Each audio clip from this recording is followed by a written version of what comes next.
नमस्कार, आप देख रहे हैं हर खबर। मैं हूं आपके साथ जागृति। बुलेटिन की शुरुआत कर लेते हैं इस वक्त की बड़ी खबर से। सबसे बड़ी और अहम जानकारी, जहां गुरुग्राम दौरे पर रहेंगे नितिन गडकरी, तो वही आपको बता दें कि करोड़ों की योजनाओं का करेंगे शिलान्यास। वही पंचगांव चौक पर होगा जनसभा का आयोजन। केंद्रीय मंत्री राव इंद्रजीत सिंह भी रहेंगे मौजूद। तो बड़ी और अहम जानकारी गुरुग्राम से, जहां आज गुरुग्राम दौरे पर रहेंगे केंद्रीय मंत्री नितिन गडकरी, जहां पंचगांव चौक पर होगा जनसभा का आयोजन। तो वही केंद्रीय मंत्री राव इंद्रजीत सिंह भी रहेंगे मौजूद। वही आपको बता दें कि आज केंद्रीय मंत्री नितिन गडकरी करोड़ों की योजनाओं का भी शिलान्यास करेंगे। तो ये बड़ी और अहम जानकारी गुरुग्राम से, जहां आज गुरुग्राम दौरे पर रहेंगे केंद्रीय मंत्री नितिन गडकरी, जहां वो करोड़ों की योजनाओं का शिलान्यास करेंगे। तो वही आपको बता दें कि पंचगांव चौक पर जनसभा का आयोजन होगा, जहां केंद्रीय मंत्री राव इंद्रजीत सिंह भी मौजूद रहेंगे।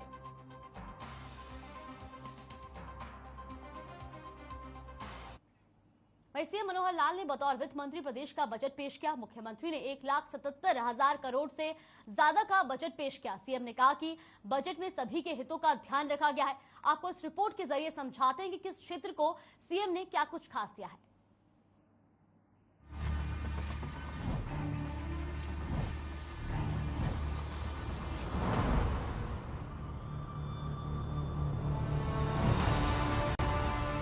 मुख्यमंत्री मनोहर लाल ने अपने दूसरे कार्यकाल का तीसरा बजट यानी कि वित्त वर्ष 2022-23 के लिए बजट पेश किया। सीएम ने आज 1,77,255.99 करोड़ रुपए का बजट पेश किया। यह पिछले साल की तुलना में 15.6% अधिक है। राज्य की एसडीजी योजनाओं के लिए 1,14,077 करोड़ रुपए रखा गया है। खास बात यह रही कि इस बजट में जनता पर कोई नया कर नहीं लगाया गया है। सत्ता पक्ष ने बजट पर टेबल थपथपाई, जबकि विपक्षी नेता भूपेंद्र सिंह हुड्डा ने कहा कि यह बजट नहीं, केवल भाषणबाजी है। बजट पर अगली चर्चा अब 14 मार्च को होगी। 9 मार्च से लेकर 13 मार्च तक सभी विधायक बजट पढ़ेंगे और फिर 14 मार्च से लेकर 16 मार्च तक बजट पर चर्चा होनी है। वर्ष 22-23 माननीय अध्यक्ष महोदय, मैं 2022-23 के लिए 1,77,255.99 करोड़ रुपए के बजट का प्रस्ताव कर रहा हूं, जो संशोधित अनुमान 21-22 के 1,53,354.44 करोड़ रुपए से 15.6% की वृद्धि है। इस बजट परिव्यय में 61,057.36 करोड़ रुपए का पूंजीगत व्यय और 1,16,198.63 करोड़ रुपए का राजस्व व्यय शामिल है, जो क्रमशः 34.4% और 65.6% है। पिछले कुछ वर्षों से कुल व्यय में पूंजीगत व्यय का हिस्सा बढ़ा है, जबकि राजस्व व्यय के हिस्से में कमी आई है। बजट अनुमान 22-23 में कुल राजस्व प्राप्तियां 1,06,424.70 करोड़ रुपए पर प्रक्षेपित है, जिनमें 73,727.50 करोड़ रुपए का कर राजस्व, 12,205.36 करोड़ रुपए का गैर कर राजस्व, 8,925.98 करोड़ रुपए का केंद्रीय करों का हिस्सा और 11,565.86 करोड़ रुपए का सहायता अनुदान शामिल है। इसके अतिरिक्त पूंजीगत प्राप्तियां 5,393.89 करोड़ रुपए प्रक्षेपित है। मैंने इस वर्ष के बजट आवंटन का भी सतत विकास लक्ष्यों यानी एसडीजी के साथ जोड़ा है। वहीं अंतर्राष्ट्रीय महिला दिवस के मौके पर नारी शक्ति को नमन करते हुए महिलाओं के लिए भी सीएम ने कई बड़े ऐलान किए। अध्यक्ष महोदय, जैसा आपने प्रारंभ में ही कहा, आज अंतर्राष्ट्रीय महिला दिवस है 8 मार्च। मैं इस अवसर पर समस्त जगत की मातृशक्ति को वंदन करता हूं, नमन करता हूं, अभिनंदन करता हूं। आज हम अपनी मातृशक्ति की सामाजिक, आर्थिक, खेल जगत, सांस्कृतिक और राजनीतिक उपलब्धियों का जश्न मनाते हैं। हरियाणा की महिलाओं ने पिछले कुछ वर्षों में विशेष रूप से खेल और राजनीति के क्षेत्र में उल्लेखनीय उपलब्धियां हासिल की हैं। हमें उद्यमता की भावना को बढ़ावा देने के लिए, आर्थिक उत्थान के लिए उठाए गए कदमों की सराहना और समर्थन करना चाहिए। महिला उद्यमियों को सहायता प्रदान करने के लिए एक नई योजना हरियाणा मातृशक्ति उद्यमिता योजना की घोषणा करते हुए मुझे बड़ी खुशी हो रही है।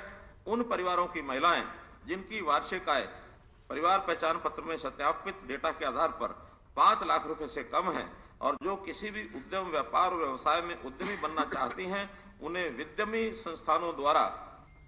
संस्थानों द्वारा 3 लाख रुपए तक के आसान ऋण प्रदान किए जाएंगे। इस ऋण पर हरियाणा महिला विकास निगम के माध्यम से 3 वर्ष के लिए 7% की ब्याज दर की सहायता दी जाएगी। बड़े शहरों में कामकाजी महिलाओं को सुरक्षित और किफायती आवास की समस्या का सामना करना पड़ता है। इसके लिए 3 शहरों फरीदाबाद, गुरुग्राम और पंचकुला में ऐसे मकान बनाए जाएंगे जो महिला हॉस्टल के रूप में कामकाजी महिलाओं को सुरक्षित और किफायती आवास प्रदान करने के लिए सहयोगी होंगे। 47 शैक्षणिक संस्थानों में आने जाने की सुविधा कम करने के लिए विद्यार्थियों विशेषकर लड़कियों के शिक्षा के अवसर सीमित हैं। इन अवसरों को बढ़ाने के लिए सरकार भिवानी के कुड़ल व छापर तथा जिला सोनीपत के गन्नौर में 3 नए सरकारी महिला कॉलेज खोलेगी। मैं इस सम्मानित सदस्य का आभारी हूं कि विधानसभा ने पंचायती राज संस्थाओं में महिलाओं का प्रतिनिधित्व बढ़ाकर सभी स्तरों पर कुल सीटों का आधा करने के लिए कानून पारित किया है। मुझे आशा है कि पंचायती राज संस्थाओं के आगामी चुनाव में इस बड़े कदम से स्थानीय स्वशासन संस्थाओं में महिलाओं को उनका उचित स्थान मिलने में सही मायनों में महिला सशक्तिकरण होगा। विधानसभा के पटल पर बजट पेश करते हुए सीएम मनोहर लाल ने पुलिस और न्याय प्रशासन के लिए 8,151 करोड़ रुपए की सौगात दी। सीएम ने वित्त वर्ष 2022-23 के लिए बजट पेश करते हुए हरियाणा में 10,000 की जनसंख्या से अधिक वाले गांवों में नगर की तरह ही सुविधाएं प्रदान करने का ऐलान किया, जिसके लिए 6 महीने में प्रस्ताव तैयार किया जाएगा। भूमि की खरीद हेतु सहमति आधारित नीतियां बनाई हैं। किसानों की सहमति से सरकारी परियोजनाओं हेतु भूमि खरीदने के लिए वैकल्पिक तरीके के रूप में ई भूमि को शुरू किया गया था। मुझे बताते हुए खुशी हो रही है कि सरकार ने ई भूमि के माध्यम से 52 परियोजनाओं को मंजूरी दी है, जिसके लिए भू मालिकों से स्वेच्छा से 924 एकड़ जमीन बेची है। सरकार एक लैंड पूलिंग पॉलिसी तैयार कर रही है ताकि लोग अपनी भू संपत्ति को पूल करके शहरी और औद्योगिक विकास में भागीदार बन सकें। भूमि साझेदारी की एक अलग नीति भी तैयार की जाएगी जो भू स्वामियों को सतत प्रक्रिया में भागीदार बनाएगी और विकास के बाद भूमि की बिक्री से होने वाली आय में हिस्सा कर सकेंगे। सरकार ने ट्रेडेबल TDR सर्टिफिकेट प्रदान करने के माध्यम से शहरी क्षेत्रों में बुनियादी ढांचे के लिए भूमि प्राप्त करने हेतु एक नीतिगत तंत्र प्रस्तुत किया है।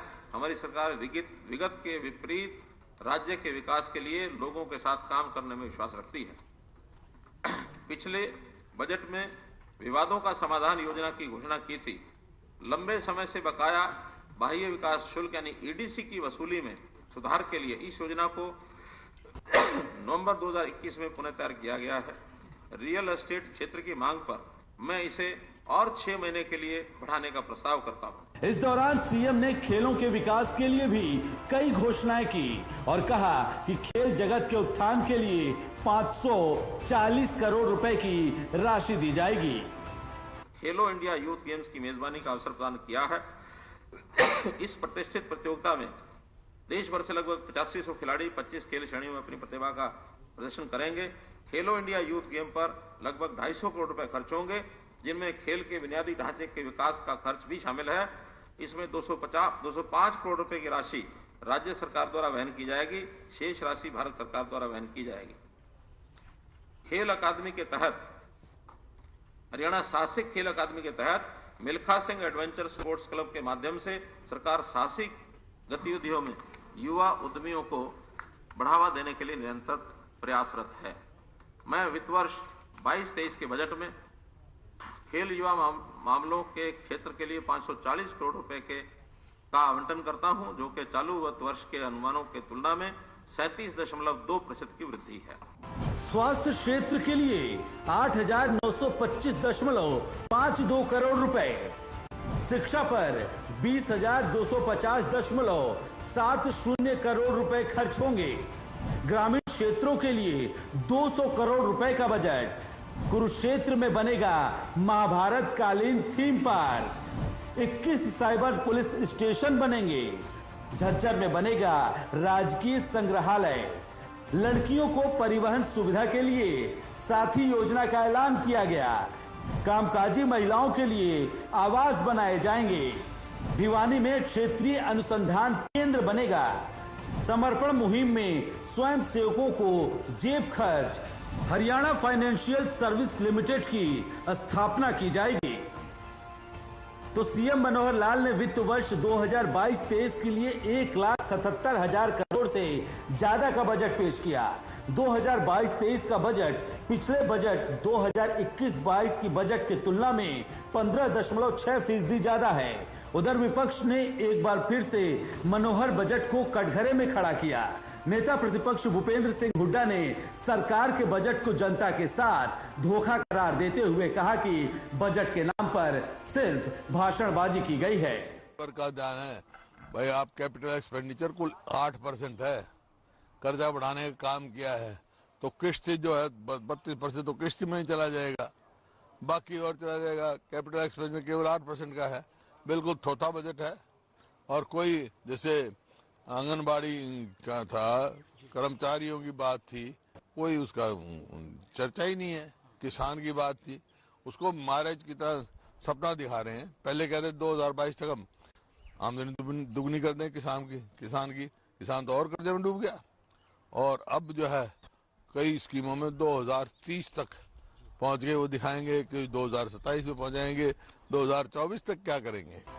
बहरहाल मुख्यमंत्री मनोहर लाल ने अंतर्राष्ट्रीय महिला दिवस के मौके पर बजट पेश करते हुए प्रदेश की जनता को कई तरह की सौगात देने की कोशिश की है, लेकिन अब देखना यह होगा कि इस बजट को जनता किस तरह से देखती है। चंडीगढ़ से सहयोगी अमित शर्मा, संवाददाता रवि चंदेल के साथ ब्यूरो रिपोर्ट हर खबर। वहीं मुख्यमंत्री मनोहर लाल ने बजट के बाद मीडिया से भी बातचीत की। इस दौरान सीएम ने क्या कुछ कहा, आइए आपको सुनवाते हैं। मित्रों, वित्त मंत्री के रूप में ऐसा कहें तो आज मेरा तीसरा बजट था। बातचीत शुरू करने से पहले सबसे पहले तो मैं पुनः उस बात को दोहराऊंगा जो हमने दोहराई कि आज 8 मार्च है और 8 मार्च को अंतर्राष्ट्रीय महिला दिवस होता है। तो इस अवसर पर मैं समस्त मातृशक्ति को अभिनंदन करता हूं, नमन करता हूं, वंदन करता हूं और उनको बधाई और शुभकामना देता हूं। ये वर्ष एक बहुत विशेष वर्ष है। जैसे हम देखते हैं कि श्री गुरु तेग बहादुर जी का जो 400वां प्रकाश उत्सव का ये वर्ष चल रहा है। कोविड के कारण से हालांकि हम कोई बहुत कार्यक्रम उस समय नहीं कर सके, लेकिन एक उस समापन का कार्यक्रम एक बहुत जल्दी हम करेंगे। और इसी प्रकार से ये आजादी का भी 75वां वर्ष, यानी एक प्रकार से इसका भी सारे देश भर में जो चल रहा है। 2 वर्ष के लिए कार्यक्रम जो हमारे 75वें वर्ष के चलेंगे वो 2 वर्ष के लिए चलेंगे। उसमें एक तो गरीब लोगों के लिए ये बजट, यानी आम साधारण व्यक्तियों के लिए बजट। जैसा मैंने कहा कि सामान्यतः लोग कहते हैं कि हम गरीब व्यक्ति तक पहुंचेंगे। मैं ये कहता हूं कि हमने गरीब व्यक्ति से ही शुरू किया है। और जो हमारा परिवार पहचान पत्र का ये डाटा है, इस डाटा के आधार पर हम नई नई योजनाएं सब शुरू कर रहे हैं कि उन गरीब व्यक्तियों को किस प्रकार से लाभ मिले। अब कई बार विषय आता है कि आपने अनुसूचित जाति के लिए कुछ नहीं किया, आपने बैकवर्ड के लिए कुछ नहीं किया। तो मैंने आंकड़े ही बताए हैं कि जब हम 1,80,000 का आंकड़ा निकालते हैं तो इस आंकड़े में हालांकि अनुसूचित जाति की आबादी तो 20% है, लेकिन उनके 29% यानी परिवार इस दायरे में आ रहे हैं। अगर पिछड़ा वर्ग की बात करता हूं तो उनकी आबादी तो 27% है, जबकि 34.5% आबादी यानी इस दायरे में आ रही है 180 में।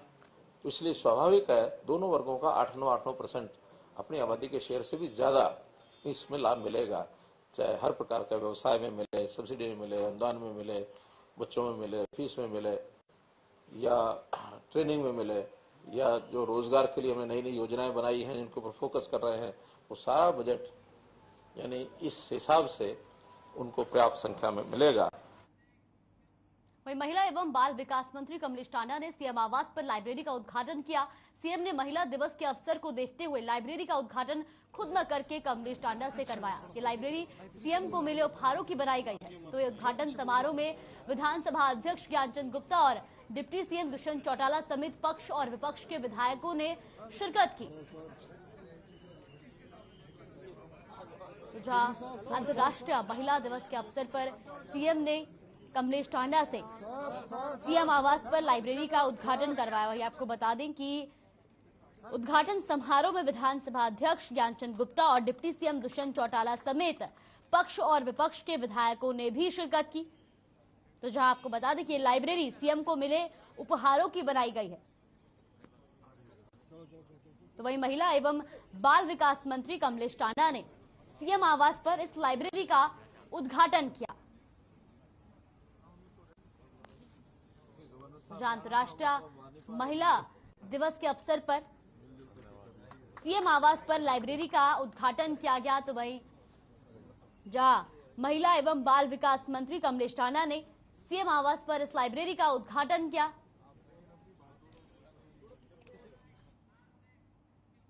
पंजाब में कल चुनाव के नतीजे आएंगे और एग्जिट पोल में पंजाब में आपकी सरकार बननी नजर आ रही है। इस बीच पंजाब कांग्रेस के प्रवक्ता और कैबिनेट मंत्री राजकुमार वेरका ने हर खबर से खास बातचीत की। इस दौरान उन्होंने एग्जिट पोल को आयोजित बताया और कहा कि 17 में आम आदमी पार्टी की 100 सीटें दिखाई जा रही थी, लेकिन सच्चाई सबके सामने। और क्या कुछ कहा उन्होंने, आइए आपको सुनवाते हैं। नमस्कार, हर खबर देख रहे सभी दर्शकों का बहुत बहुत स्वागत है। हमारे साथ आज कांग्रेस पार्टी के दिग्गज नेता राजकुमार वेरका हैं, जो कि पंजाब से स्पोक्स पर्सन भी हैं और कैबिनेट मंत्री भी हैं। वेरका साहब, एग्जिट पोल ने बहुत धमाका मचा रखा है चारों तरफ। इस समय हर चैनल ये कह रहा है कि आम आदमी पार्टी झाड़ू चलाने वाला है। ये बेसिक तो क्या है कि मैं समझता हूँ कि ये न्यूज़ नहीं है, व्यूज़ है। शीशे के कमरों में बैठ कर के व्यूज़ तैयार कर लेने ये खबर नहीं होती है।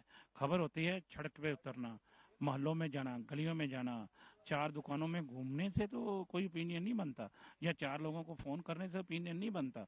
ये ओपिनियन पोलों की लोगों ने बहुत दफ़ा पोल खोली है। और पहले भी ये 2017 में भी हमने इन्हीं को देखा था कि भैया आपने 100 सीट आम आदमी पार्टी को दी थी तो 20 मिली थी ना। इन्होंने ही ममता बनर्जी को 50-60 सीटें दे रहे थे, बीजेपी को 200 दे रहे थे। उल्टा हुआ ना, तो फिर किस पे तबार करें। तो इसलिए मैंने कहा कि भैया शीश महलों में बैठ करके ओपिनियन तैयार मत करिए, जमीन पे सफ़ों पे जाइए, गलियों मोहल्लों में जाइए, वो अलग राय रखते हैं। आम आदमी पार्टी से प्रतिक्रिया आनी शुरू होगी। अभी कुछ ही समय पहले भगवंत मान का बयान है कि 80 सीटें आ रही हैं और पहले महीने में ही हम जो काम है वो एग्जीक्यूशन में ला देंगे। कोई बात नहीं ना, वो पहले 100 दे रहे थे ना, पहले 100 से अब 20 कम होगी बेचारों की, तो अब 20 रह गई थी ना उनकी। पहले 100 दे रहे थे, 20 रह गई थी ना, अब 20 कम करके 80 दे रहे हैं ना, तो अब 15 रह जाएगी। राजेंद्र कौर भट्टल का बयान था कि अगर जरूरत पड़ी आम आदमी पार्टी के साथ भी हम गठजोड़ कर सरकार बना। मुझे लगता है कि हमें इस चीज़ की जरूरत नहीं पड़ेगी। और क्या कहेंगे कि 10 तारीख को नतीजे जो है कांग्रेस पार्टी दोबारा जीत का परचम ले रहा है? बिल्कुल, कांग्रेस पार्टी कंफर्ट मार्जिन के नाल सरकार बनाएगी और कांग्रेस पार्टी सरकार बना रही है। मेरा आखिरी सवाल है सर, दिग्गज नेताओं के ऊपर भी इस समय नजरें हैं। क्या लगता है अमृतसर वेस्ट में जहां विक्रम सिंह मजीठिया और नवजोत सिंह सिद्धू में कड़ी टक्कर है, तो क्या सिद्धू साहब अपनी जीत जो है दोबारा दर्ज कर पाएंगे? कांग्रेस पार्टी ये बड़ी अच्छी तरह जानती है कि जब भी शरीफ बदमाश के बीच में झगड़ा होता है तो हमेशा ही शरीफ जीतता है। नवजोत सिंह सिद्धू 40,000 से ज्यादा मतों से जीतेंगे।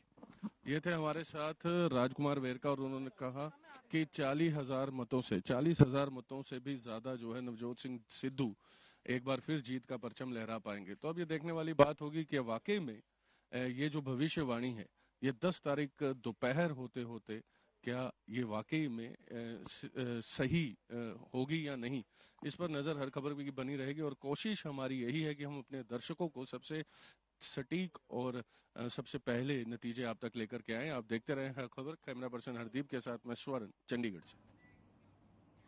वहीं आम आदमी पार्टी के प्रदेश प्रवक्ता अनिल गर्ग ने हर खबर से खास बातचीत की। इस दौरान उन्होंने कहा कि इस बार विधानसभा चुनाव में पंजाब के वोटरों ने केवल बदलाव को ध्यान में रखते हुए आम आदमी पार्टी को बम्पर वोट किया है, बल्कि पंजाब में आपकी सरकार बनने जा रही है। और क्या कुछ कहा उन्होंने, आइए आपको सुनवाते हैं। नमस्कार, हर खबर देख रहे सभी दर्शकों का बहुत बहुत स्वागत है। लगातार पंजाब में अब खबरें आने शुरू हो चुकी हैं। जैसे जैसे अलग अलग निजी चैनलों पर एग्जिट पोल के नतीजे सामने आ रहे हैं, या यूं कहें एग्जिट पोल दिखाया जा रहा है कि आम आदमी पार्टी जीत का परचम पंजाब में लहरा सकती है। और सभी चैनल्स, ज्यादातर अधिकतर चैनल्स यही कह रहे हैं कि आम आदमी पार्टी बहुमत जो है पंजाब में सिद्ध करने जा रही है और भगवंत मान मुख्यमंत्री पंजाब के बनने जा रहे हैं। लेकिन उसी बीच कांग्रेस पार्टी के स्पोक्स पर्सन वेरका साहब का बयान आता है और वो उनका कहना है कि महज ये अफवाह है। 2017 में भी ऐसा कहा जा रहा था, महज 20 सीटों पर सिमट कर रह गई। और इसी बीच हम आन पहुंचे आम आदमी पार्टी के भी हमारे साथ प्रवक्ता है नील गर्ग। गर्ग साहब, बहुत बहुत स्वागत। धन्यवाद सर आपका। सबसे पहले मेरा यही सवाल है कि अभी अभी वेरका साहब ने एक बयान दिया है कि 2017 में भी 100 सीटें बताई जा रही थी लेकिन 20 आ गई। इस समय 80 सीट भगवंत मान बता रहे हैं और आप अंदाजा लगा लें कितनी आएंगी। तो ये जो एग्जिट पोल है ये दिखाता कुछ और है और होता कुछ और। देखिए सर, जो राजकुमार वेरका जी ने बोला है, एक्चुअली में वो आप कहना ये चाहते हो कि एग्जिट पोल को नकार रहे हैं, पर असलियत ये है कि कांग्रेस भले ही एग्जिट पोल को नकार रही हो, लेकिन लोगों ने कांग्रेस को नकार दिया है। क्योंकि हमने तो ग्राउंड पे जाके देखा है, पिछले 5 सालों में जिस तरीके से इन्होंने सरकार चलाई है, काम तो कुछ किया नहीं है।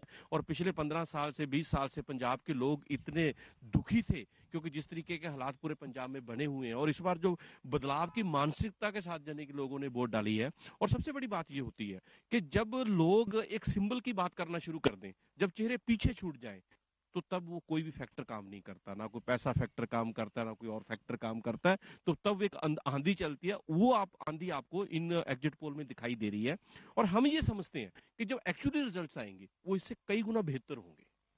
जो रिजल्ट आएंगे आपने कहा बेहतर होंगे, लेकिन अभी राजेंद्र कौर भट्टल का भी बयान आया कि अगर बहुमत ना आम आदमी को पूरा मिला ना कांग्रेस को मिला तो मिलकर सरकार बना सकते। आप सर सोच के देखिए, 20 फरवरी को इलेक्शन हुआ। 20 फरवरी के बाद आप थोड़ा सा देखिए अकाली दल ने क्या बयान किया, बीजेपी के लीडरों ने क्या बयान दिया, कांग्रेस के लीडर क्या बयान दे रहे हैं। ये लोग जोड़ घटाव में लगे हुए हैं, जोड़ तोड़ में लगे हुए हैं। हम लोगों का प्रेस नोट आपके पास भी जाता होगा, है ना। हम डेली किसी ना किसी इशू के ऊपर बात करते हैं और बताते हैं कि जब हमारी सरकार आएगी हम इसको ऐसे टैकल करेंगे। तो यही फर्क है, इनकी सोच है जैसे जोड़ तोड़ करके कैसे भी सरकार बनाए। हमारी सोच ये है कि पंजाब जिन हालातों से आज गुजर रहा है, भले वो वातावरण का इश्यू हो, राजनीति का इश्यू हो, फाइनेंशियल क्रंचेस हो, माफिया हो, नशे हो, उनसे पंजाब को कैसे निकालना है, ये हम लोगों की सोच है। और ये जहां तक बीबी राजेंद्र कौर भट्टल जी के बयान का संबंध है, बहुत बड़े नेता हैं, बड़े सीनियर नेता हैं कांग्रेस के। हो सकता है उनके कांग्रेस के अंदर ये ऐसी कोई डिस्कशन हुई हो कि हम कैसे जा सकते हैं। लेकिन मैं ये कहना चाहता हूं कि जिस तरीके से पंजाब के लोगों ने आम आदमी पार्टी का साथ दिया और एग्जिट पोल भी बता रहे हैं, हम लोगों को किसी जो साथ की या किसी ऐसे गठजोड़ की जरूरत नहीं। भगवंत मान की आपने बात की, भगवंत मान साहब ने भी एक बयान दिया है कि 80 सीटें आ रही हैं और पहले महीने में भी जो वायदे किए हैं उन्हें अमली जामा पहनाने का काम किया जाएगा। और दिल्ली मॉडल ही आम आदमी पार्टी पंजाब में भी यही करके जो है वो चुनाव चिन्ह की लहर जो है, क्या लगता है कि क्या 80 सीट आ रही है? को पहले बोला कि जब लोग बात सिंबल की करना शुरू कर दें, जब चेहरे पीछे छूट जाएं, तब कोई फैक्टर काम नहीं करता, भले ये कितने इनके जोड़ तोड़ कर ली हो। तो उसमें आप जो सियासी पंडित भी होते हैं, जो सियासी ज्योतिषी भी होते हैं, वो भी अंदाजा नहीं लगा सकते। अब आप देखना, भगवंत भाई ने जो 80 बोला है ना, हम दिल्ली वाला रिपीट यहाँ पे करेंगे, उससे भी ज्यादा सीटें आने वाली हैं। कल आपने देखा होगा चनकिया का आपने एग्जिट पोल की आप बात कीजिए, आप एक्सेस के एग्जिट पोल की बात कीजिए, सबसे यानी कि प्रोमिनेंट यानी कि एजेंसीज हैं ये, जिनको माना जाता है कि ये ट्रुथ के बहुत आसपास में। लेकिन वेरका साहब ने तो सवाल उठा दिया, कहते 4 लोगों से फोन पे बात करके 4 दुकानों में जाकर के चाणक्य थोड़ी ना बन जाओगे आप, और वो आपके एग्जिट पोल थोड़ी ना वो एग्जीक्यूट होने वाले हैं। उन्होंने तो ये कहा मैं 11 तारीख को हम सब लड्डू कांग्रेस कार्यालय में खिलाने वाले हैं। अभी सिर्फ 45 घंटों की बात रह गई है, क्योंकि 2 बज चुके हैं, तो 11 बजे तक तो परसों को सब कुछ निपट जाएगा। ठीक है ना। वेरका साहब भी यहीं है, हम भी यहीं पे हैं। अब दोबारा आना, दोबारा बात करेंगे, इसी मुद्दे पे बात करेंगे। जिन लोगों को मैं वही तो कह रहा हूँ, हमारा दर्द पता है क्या है, हमारा दुखांत पता है क्या है। ये जो लीडर लोग हैं ना, ये लोगों की जो असलियत है उससे बहुत दूर चले जाते हैं जब ये लोग सत्ता में आ जाते हैं। इनको पता ही नहीं है पंजाब के लोगों का दर्द क्या है, इनको पता ही नहीं है कैसे हमारा नौजवान जो है वो मर रहा है नशों से, इनको पता ही नहीं है कि माफिया की वजह से जो बड़े बड़े जो पैसा जो बड़े बड़े वेलफेयर स्टेट की में आना चाहिए था, वेलफेयर स्कीम चलनी चाहिए, वो नहीं चल पा रही। इनको पता ही नहीं है कि किसी डिपार्टमेंट में जाओ वहां पे बिना करप्शन के काम होता ही नहीं है। तो नेचुरली इनको लोगों का दर्द नहीं पता। और लोगों ने इस बार जो वोट डाली है ना, वो बदलाव के लिए डाली है। क्योंकि आप देखो 2007 से लेके 2017 तक किसकी गवर्नमेंट थी? अकाली दल की, जिसमें जो ये बीजेपी है वो हिस्सेदार थी। तो उन 10 साल के बाद जब 2017 में इलेक्शन होता है तो कौन कौन से इशू थे पंजाब में? सबसे बड़े इशू थे, ये नशा था, ये माफिया था, ये किसानों की खुदकशी थी, वहां पे बेरोजगारी थी। बहुमत कांग्रेस को मिला। मैं आ रहा हूँ, उसी बात पे आ रहा हूँ, मेरे को 1 मिनट दीजिए।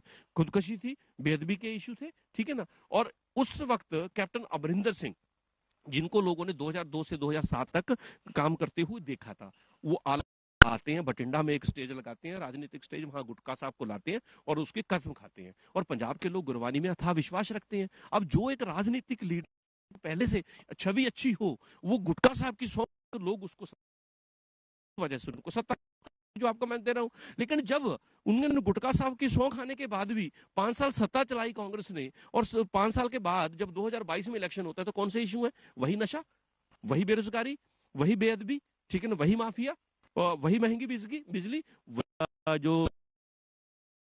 तो क्या आया कि एक जो सत्ता में भागीदार थे उन्होंने ये समस्या पैदा की, उनके राज्य में पैदा होती है, उनके शासन में पैदा होती है, और दूसरी तरफ जो कांग्रेस है वो इसको हल नहीं कर पाती, लोगों को इससे निजात नहीं मिल रही है। चलिए, सरकार आम आदमी पार्टी का कहना है और आम आदमी पार्टी के प्रवक्ता नील गर्ग का ये कहना है कि सरकार आम आदमी पार्टी बना रही है, 45 घंटे शेष रह गए हैं और उनमें से भी कुछ मिनट जा चुके हैं। तो सबसे पहले हमारा प्रयास रहेगा और आम आदमी पार्टी के जीते हुए प्रत्याशियों से जरूर हम चर्चा करेंगे अगर आम आदमी पार्टी सरकार बनाती है। लेकिन ये तो समय के गर्भ में है और हमारा प्रयास रहेगा हर खबर के माध्यम से सबसे पहले, सबसे सटीक और सबसे तेज नतीजे आप तक हम लेकर आए। देखते रहें हर खबर। कैमरा पर्सन हरदीप के साथ मैं स्वर्ण, नमस्कार। खासकर में लगातार बने हुए, फिलहाल रुकते एक छोटे से ब्रेक के लिए, ब्रेक के बाद जल्द हाजिर होंगे खबरों के साथ।